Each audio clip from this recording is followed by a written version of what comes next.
for you to get the truth about what is really going and what is really happening in Congo. And guess what? What I want to say here, the first point I will have as I share with you, I wanted to show you that we can't speak the history of Congo without have any comment or without speak about Rwanda.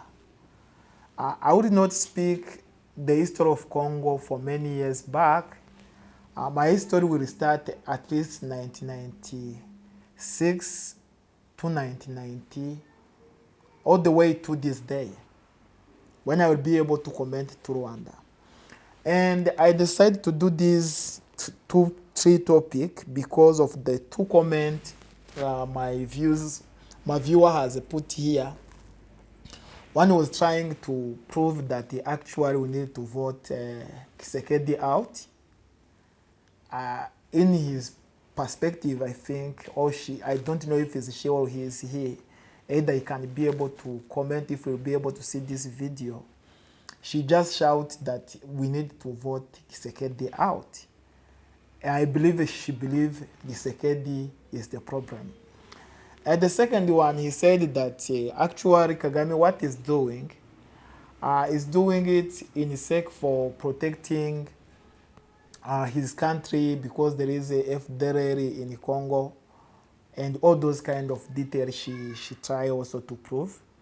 But also I want to say this, that FDLR is the motive to use only to go to steal gold and diamond and silver in Congo. There is no FDLR in Congo. And I will prove you why I believe like this, that there is actually no FDLR in Congo. So the first point is to show you, I will tell you briefly the history and what was happening in Rwanda. I will show you what was happening in Congo, and I will prove.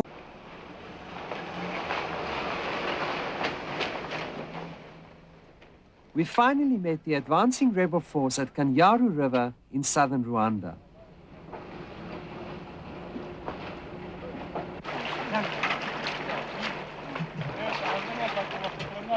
The rebels, many of them still in their teens, were heavily armed and preparing for battle.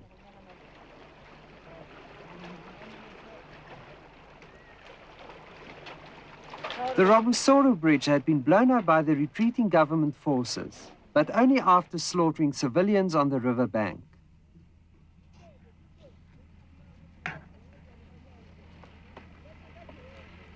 Bodies were still trapped under the fallen bridge. General Kagame was at the front, preparing his troops for battle. General, where does all these ammunition and weapons come from? We buy them. We buy them from the contribution given by the Rwandese community internally here and in diaspora. There have been a very large Rwandese community outside Rwanda. We also capture a lot of equipment from the government forces. I see a lot of South African weaponry. Yes, you can be sure that one was captured from the Rwandese government, because they have been buying lots of arms from South Africa. Rwanda is indeed littered with South African weapons.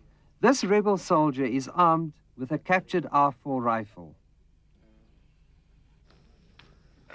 Not far from the bridge, we came across an unusual sight. Hundreds of men dressed in pink outfits. They were all prisoners, many of them hardened criminals, released by rebel forces from a jail in the town of Nyanza. They all said they were now going to join the rebel army. We are free, but even though we are still wearing these clothes, they have promised us that we are free. We are not still prisoners, even though we are wearing these clothes. Are you going to help the RPF now? I must. It's telling you the location of Rwanda. Like in the north there is Uganda. Then in the east there is Tanzania. Then In the west, there is Congo, which used to be Zaire. Then in the south, there is Burundi. Now, Rwanda is in the central of, or in the middle of those four countries, where in north is Uganda, south is Burundi, east is Tanzania, and the west is DRC Congo. Why is it very important to share that? It's because also it's connected with the history of the story I just want to share briefly. Let me say that in the former government of Rwanda, the government of Habyarimana, they was to have a good relationship with DRC Congo, which used to be Zaire, and the president of that nation used to be Mobutu Sese Seko Mobutu. And now, on the other hand, RPF, who used to be like rebellion before they come in power, they used to be in a good relationship with Uganda. Also, they used to be in relationship with Burundi, somehow, not Burundi, but they used to be in a good relationship with Tanzania and Uganda. And it's very important for me to say that the president of Burundi has been died in the airplane, which was shooted before the genocide of Tutsi started in Rwanda. And I could not want to go in this direction to come to speak about the history of Rwanda. If there was a way for skipping it, I would do better just speak at that topic. But because God has put me in this position to pray for DRC in this season, that is the reason why I want to share this. Now, because of that, you see, the person who took in power, all the way Burundi used to build a strategy, somehow they was connected with other, they have the same tribe. Rwanda and Burundi, they have the same tribe. Hutu and the Tutsi and the Batwa. And once like the air was shooted, I think somehow it was a Tutsi who came in power and somehow was supporting the government, the barriers who used to be like Wakina Kagame and his team or in the RPF. So now once they come in power, what was happening is that the Rwandese, especially in tribe of Hutu, they could not get another country to go in except to just go in DRC Congo where there was a good relationship. But why was it important for the Hutu to go in DRC as a refugee? First is because in the two videos I'm about to share with you, I'll show you how the people was being killed by the army of RPF, and there was no one who were in a position to defend inside the country. And one real option could be happening is the people to flee and lash in DRC. And those years there was to be this guy called Sendashonga. He represented in a public, or it was the meeting of the government, where Kagame those days was not yet president, but for somehow was a minister of the army. And in the same way, I think it was one of the biggest, he was having two positions in the government, big position. And this guy was a minister of the government and the development, I think, in the district, if that is how I can put it. And this guy represented that actually in Butare. Butare is one of the place where there is UN University or National University of Rwanda. So these people, they was wise, well educated. So once the RPF took power, especially those guys from Uganda, came in that district, they started to murder people. And on the list, he came representing more than 18,000 people was being killed only in that district. So the people, what happened is that these people of this district, they write the name They were even the parent of those people. And then in the meeting of the government, this guy, Sefu Sendashonga, who was also the minister of the government, he requested Paul Kagame, who was the minister of the army, or like the general of the army in those years, to explain what is happening.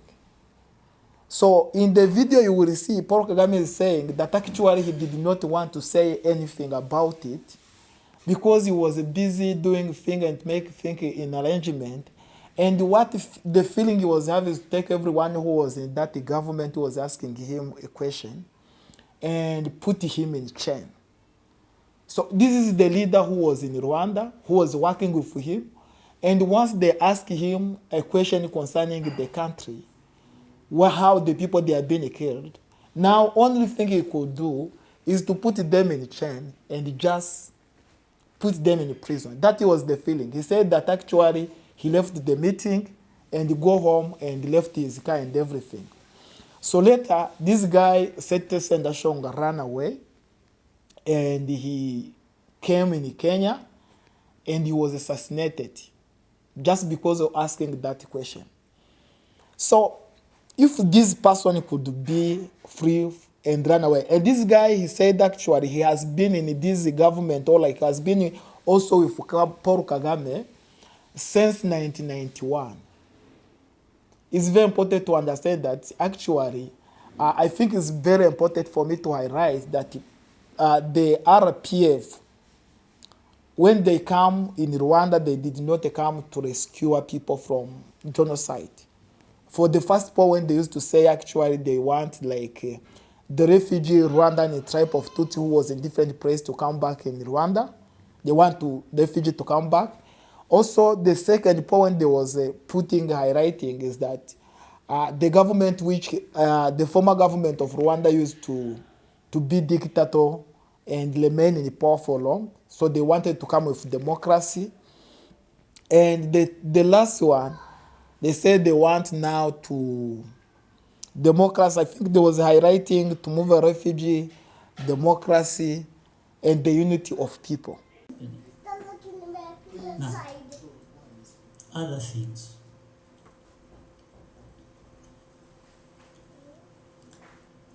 For people who know, who remember, who have a memory, it's not so long ago. Around 1998. Do you remember somebody called Seti Sendashonga? Muramuzi.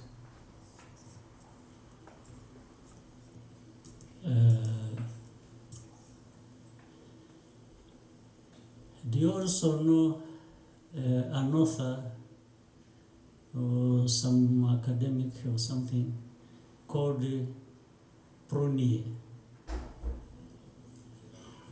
Gerard Prunier, you remember him? Has anyone seen his book called From Genocide to Continental War or something? Does anybody know about the book? You are really something. There is a book he wrote. From, I think it is From Genocide to Continental War. In that book, you should look for it. He gives a story of before Seti Sendashonga died, 98, how he met him in Nairobi with generals from Uganda, and he even mentioned the name. He mentions the names, and he says he was actually, he says personally, he was in the meeting. In fact, he's the one who introduced Before that meeting, he's the one who introduced Sendashonga to Uganda, authorities in Uganda. And from that, he says then subsequent to that meeting, they had a meeting in Nairobi with the generals. Inama ya guverinoma yabereyemo imyifatire y'abayobozi bashya b'u Rwanda rushya yabereye muri hoteli y'uwa gatanu Nyakanga ku itariki ya 25 z'ukwezi kwa munani mwaka w'1995. Muri iyo nama wari minisitiri w'ubutegetsi bw'igihugu Sendashonga ngo yaramaze gusobanura mu buryo burambuye ukuntu hirya no hino mu gihugu abaturage benshi bicwaga, abandi bakanyerezwa n'ingabo za FPR ari nazo zari ingabo za leta nshya. Ibyo byaba bitarashimije General Paul Kagame wari ukuriye izo ngabo z'igihugu cya FPR Inkotanyi. Sendashonga icyo gihe yari minisitiri w'ubutegetsi bw'igihugu n'amajyambere ya komine. Ni muri filime Chronique d'un génocide annoncé igice cya 3 Nous nous sommes sentis trahis yakozwe mu mwaka w'1996. Tubisanga ku munota wa 14 n'amasegonda 40 kugeza ku munota wa 17 n'amasegonda 50. Uru ni urutonde rw'abishwe n'abasirikare wa FPR Inkotanyi ikimara gufata ubutegetsi. Aba bakaba ari abishwe muri prefecture ya Gitarama gusa. Aya malisiti yakusanijwe n'abaturage kuko kuri bo bwari uburyo bwo gutabaza, gutera kamo. Uru rutonde rw'abishwe barushyikirije Bwana Twagiramungu mu kwezi kwa gatandatu umwaka w'1995. Gitarama ni akarere kazwiho kurwanira ubusugire bw'igihugu. Ni naho revolution y'abaturage yo mu mwaka w'1959 yatangiriye. N'abaturage bajijutse cyane. Abaturage b'Igitarama nibo ba mbere batinyutse gukora urutonde nkuru rw'abishwe. Amalisiti bashyikiriza minisitiri w'intebe kugira ngo bamwereke amarorerwa abasirikare ba FPR Inkotanyi barimo gukora mu gihugu. Aha murabona ni komini ya Nyamabuye, murebe iyi ni segiteri ya Mbuye. Aha hari amazina y'abantu bishwe hamwe n'amazina ya basi na serire bakomokamo n'umunsi abo bantu biciweho. Mu kwa 7, mu kwa 8 murabona abantu bishwe mu kwezi kwa 9. Ni gutyo urwo rutonde rwakoze. Bityo murabona ko muri komini Nyamabuye ubwayo yonyine hari hamaze kwicwa abaturage 723. Nateranije amalisiti ya Gitarama gusa nsanga hari hamaze kwicwa abantu 18,000 muri Gitarama yo yonyine gusa.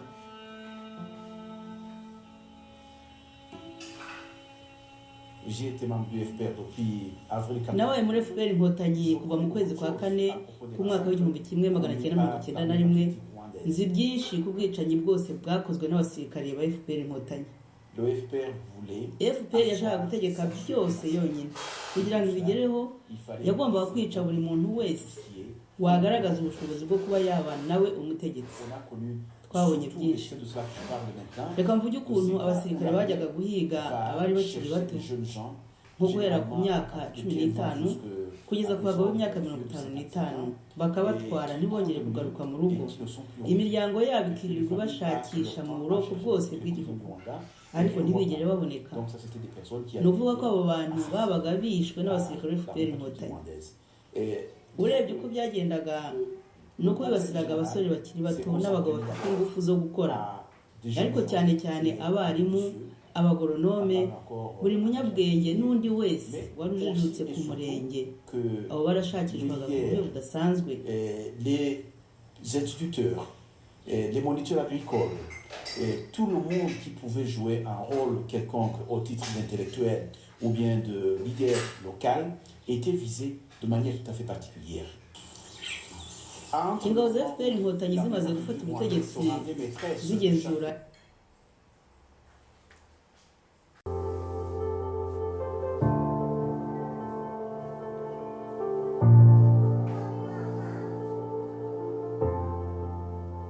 aya namwe mu magambo Perezida Paul Kagame yavugiye i Kigali ku itariki ya 12 z'ukwezi kwa 11 umwaka ushize w'ibihumbi 2022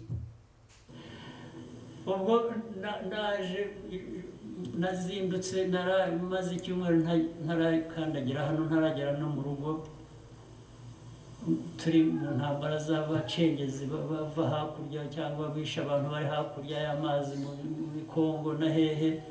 Ndaza nkigeraho nsanga hari kabineti mu gitondo, ndagenda njya uko nakabaye imeze ngira ngo nakara. Nkimara kwicara ubwo kabineti rabiruzi, abantu batangira gucana amarenga, bakagira bake bakavuga sendashonga ati atariko ati arabanza aravuga ngo ni twagira Mungu wabajije sendashonga ngo natubwire amakuru mu gihugu ko hameze. Sendashonga arabivuga, arangije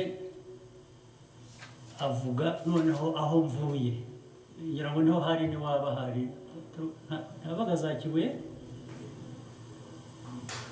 Aratangira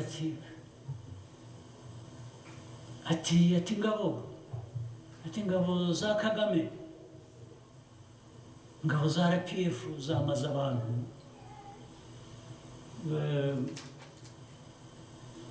za Kibuye. Kimbanze kugira ngo nabyumvise nabi, mbona n'abandi babigiyemo bari ntazani sete bivuze mu gihe ati amakuru ati tubona ati abantu ati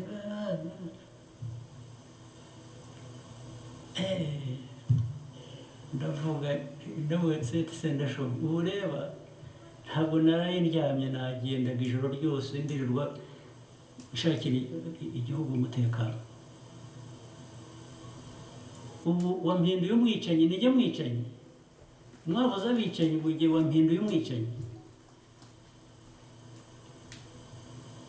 Murabyibuka Iyamuremye wari urimo?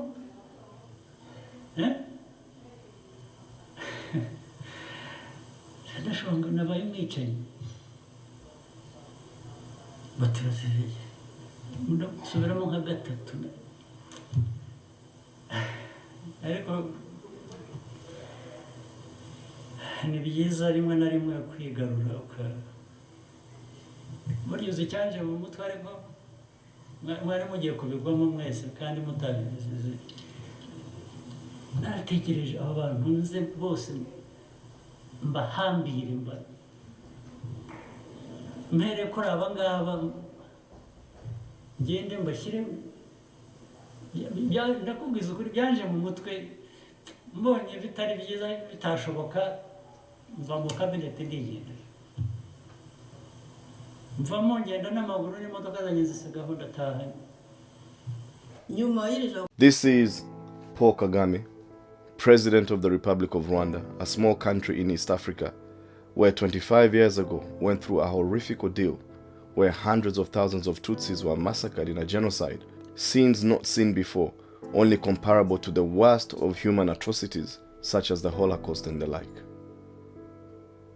This is Paul Kagame, who has been hailed by many as someone who has done wonders and miracles in the country that went through such horrific events 25 years ago. Here he is standing with many world leaders, receiving accolades and awards, and being hailed like some kind of savior of that nation. This is Kibeho, a place in the southern part of Rwanda which receives many tourists, many who come on pilgrimages, as it's a special site for many who are in the Roman Catholic faith, a place of beauty, a place of serenity and spirituality, but a place with a horrific past. On the 22nd of April 1995, a year after the genocide in Rwanda, under Paul Kagame's command, his soldiers, who were then the army of Rwanda, were still killing thousands upon thousands of Hutu civilians, mostly women and children. Many people, because of the war that had taken place since 1990, had been internally displaced, or culminated in a genocide in 1994 following the assassination of President Habyarimana of Rwanda and his Burundian counterpart, an assassination that was ordered by Paul Kagame and sparked this violence like never seen before, had resulted in many people moving from their homes. For Paul Kagame and his army, as they were advancing from Uganda into the country, were killing thousands and thousands of people in the northern part of Rwanda, and many of these people who survived these killings found themselves internally displaced within the country. Some of these people found themselves hiding in a place called Kibeho, where the United Nations peacekeepers had set up a safe zone in which these people thought that they were safe. But on April the 22nd in 1995, Kagame's army, led by Colonel Fred Ibingira, now 4-star General Fred Ibingira, came onto this place where there were mostly women and children and opened fire on the crowd. Australian peacekeepers who were there as part of the United Nations peacekeeping force give testimony that there is nothing they could do to stop Kagame's army massacring thousands of people as they watched. 8,000 people lost their lives on that day, and that is a number which many dispute and in fact say more died. Some of the people who were there say that some of the bodies were carried into the Nyungwe forest and burnt, and so in fact many more people lost their lives on that day. The president of Rwanda at the time, Bizimungu, who was in actuality not the president but just a puppet, turned up at the scene shortly after and was told only 300 people died. He then announced that only 300 people died, as if the death of 300 Rwandans is not enough to be a tragedy. But unfortunately, that was not the real number. At least 8,000, mostly women and children, were massacred on this day. Eyewitness accounts of the soldiers that were part of the United Nations mission say that the soldiers came and they opened fire on the crowd. Now the place was enclosed and these people could not run anywhere. And bodies started piling upon bodies piling, women and children being slaughtered by a barrage of bullets, only for the soldiers to take a short lunch break and continue shooting until the hours of the evening. This is a tragedy like many other tragedies that took place in Rwanda, but this is one that has completely been ignored by the international community. Whilst Kagame travels from capital to capital around the world, being given honorary doctorates and awards, Human Rights Watch, Amnesty International have said that this is a man that leads a regime that is oppressive. A regime that did not only stop killing in 1995, but continues to kill even today, not only confined to Rwanda, but also to the neighboring countries of Burundi, Uganda, the Congo and Tanzania. The United Nations, whose peacekeepers stood by and watched as these innocent people were massacred, authored a report in 2010 called the Mapping Report, in which Kagame and his army are accused of a genocide of millions of people in the Congo, and yet nothing has been done. Our children and the future generations will ask hard questions as history looks upon this time and says, how could people be massacred and yet the culprits are walking free? Not only are they not facing justice, but they are actually applauded. The 22nd of April 1995, 24 years ago, is a tragic day in the history of Rwanda, one of many, and I ask, as you view these photographs, as you listen to this tragic past, that you will not be counted among those that looked away whilst evil took place in this world. That you will not be counted among those that stayed silent whilst criminals ran rampant in this world. Paul Kagame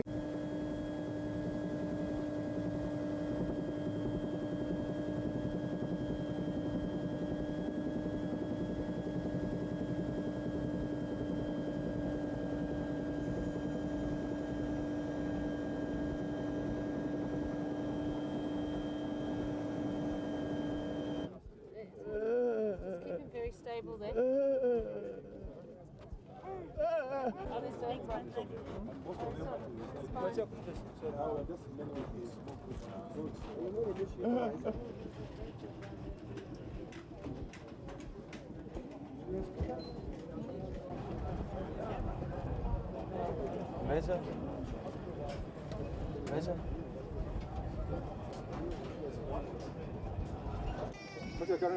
Yes, sir. Let's go.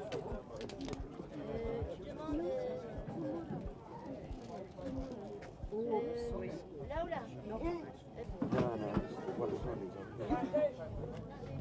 A bit of a wash? Yeah, it's already had a wash.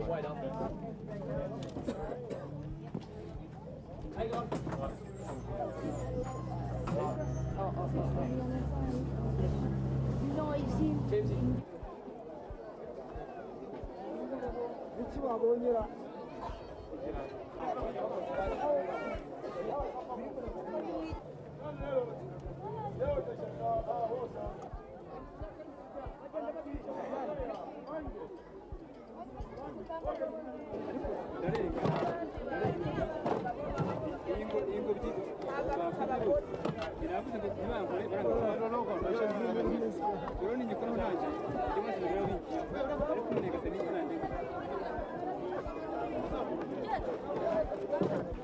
A place where you give them space to have a sleep, you know?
Thank you.